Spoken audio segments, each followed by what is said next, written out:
Beautiful, yes. Hardworking? Check. Historic? Of course. The Scituate Lighthouse is perhaps this town's most recognizable landmark, but there is plenty of other history and other historic sites in this community that dates back to the 1630s. Whether it's the old Stockbridge Mill, site of one of the oldest grist mills in America, Lawson's Tower, a water tower enclosure with a European flair, or the Maritime and Mossing Museum, much of the past here is preserved.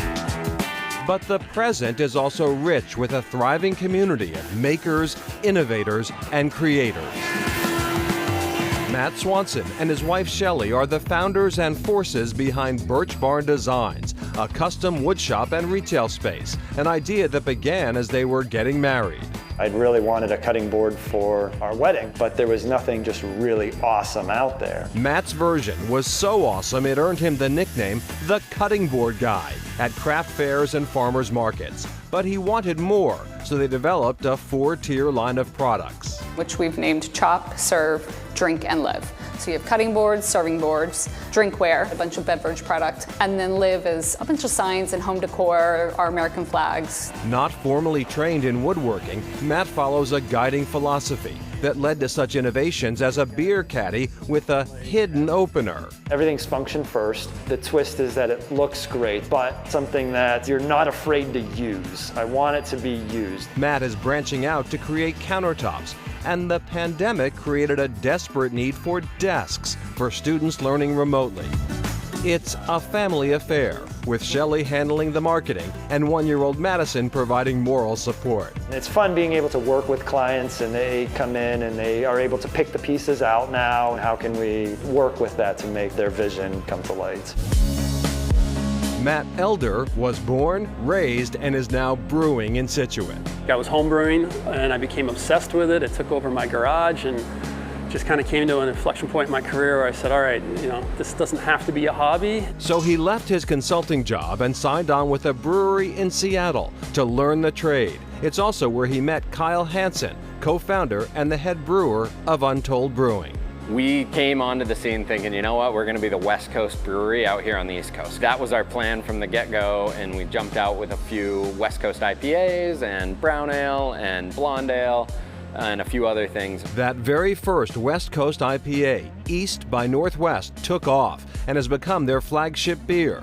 Crisp, hoppy, and more bitter than an East Coast IPA, East by Northwest and their whole lineup fulfills a core brewing philosophy. I don't want to have one and be like, phew, geez, all right, like no more room, or wow, I can barely taste anything after this. At the end of it, I want you to say, oh man, that was good. And maybe I am not going to have another, but I could totally have another one of these beers. Things were going great, their taproom and patio drawing large crowds of devoted followers. And then 2020. The draft beer market for bars and restaurants, half of their sales evaporated overnight. And we just started cranking out canned beer, and we were able to sustain ourselves just through the packaged beer, selling it to liquor stores and retailers around the South Shore. And locals continue to support them through a retail window and curbside pickup. As for the unique name of the company, Untold Brewing. I remember reading a quote from Maya Angelou, there's no greater agony than bearing an untold story inside you. And I heard that like it just clicked. When I left my other job to pursue brewing, that was kind of fulfilling that untold story inside me. A story untold no more. Robin King's story also begins in Scituate, where he grew up before traveling the world, working in restaurants in Colorado, California, and Boston, before opening Oro in his hometown.